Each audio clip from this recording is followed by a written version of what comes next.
Setting meeting ground rules is something I've been doing for a very long time as a meeting facilitator. It is a must if you want successful meetings. I'm going to share with you the rules that I use all the time. They're tested, tried, and true, and give the explanation behind them. I want you to also stay tuned to the end of this video because I have something really special for you to download. Hi, if you're new here, welcome. My name is Adriana Girdler, and I'm a productivity specialist. Having a very clear set of ground rules is critical to having successful meetings. So I want to share with you mine that I use all the time. So let's get to it. Number one, the most important one is you are responsible for our success. This is a critical meeting rule because you want people to ensure that as a meeting facilitator, it is not your job as a facilitator to make sure that it's successful. It is everyone in the meeting's job. So first rule that I lay out right away so people are extremely clear. Rule number two, one person speaks at a time. Have you ever been in a meeting where everyone's talking over each other? If you have, make note in the comment below and tell me your story. But this one, if you don't set the ground rule right away, you can't time people out. And you really want people to be respectful of each other. So one person speaks at a time. Number three, be supportive of all opinions. This is really important in meetings, particularly when you are trying to be creative.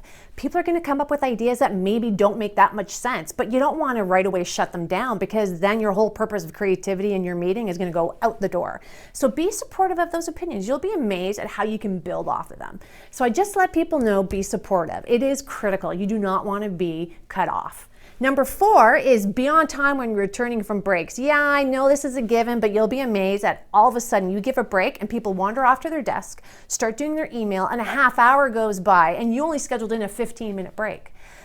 I actually don't even do 15-minute breaks anymore because of this issue and problem. I do 5 to 7, 8-minute breaks, really enough time for you to scoot to the washroom and come back. However, I give multiple of them throughout the day. So I just don't give 2, one for the morning, one for the afternoon. I'll maybe give 6. So the key is really tell people you're not going to have time. Make sure you come back. We have a lot to accomplish. So this one really is a good one to reinforce. Number 5, think process, not personality. Let me know if you've ever come across this, where you're talking and all of a sudden you're in a meeting and it goes to a person and how they're not working well or they're not doing things right. That is not going to be helpful whatsoever in whatever that you're trying to do. You want to think about what is it that you're trying to fix, your objective of your meeting. It's about the process itself and not about the personalities behind it. This one is really important. If you don't want your meeting to be derailed, you got to ensure that people focus on the objective at hand, which is about a process. It's never about a person. So really important to reinforce this and to call people out on it. Number 6, think how it can be done, not how it can't. I do this one particularly because it's really easy for people to tell me what is not working and then that's it. Well, that's great that you told me it's not working. Tell me how it can work or what we can do to make things work. So this is something that is really important. I do try to call out people on this and reinforce that this is really important. Think about how it can be done. Be flexible, number 7. Be flexible in your thinking. Out of the box thinking is required. Okay, this is a little bit of a word that we hear all the time, out of the box, but really it's about flexibility. I want people not to be so single-minded and only thinking about one way. There's never one way to do things. There is multiple ways to do it. And if you really want to be good at what you're doing, you build off of ways and you create a brand new way. That's the beauty of it. So with number 7, tell people to be flexible. Really important, particularly when you're in a meeting and you're trying to resolve issues. Number 8, what is said here stays here.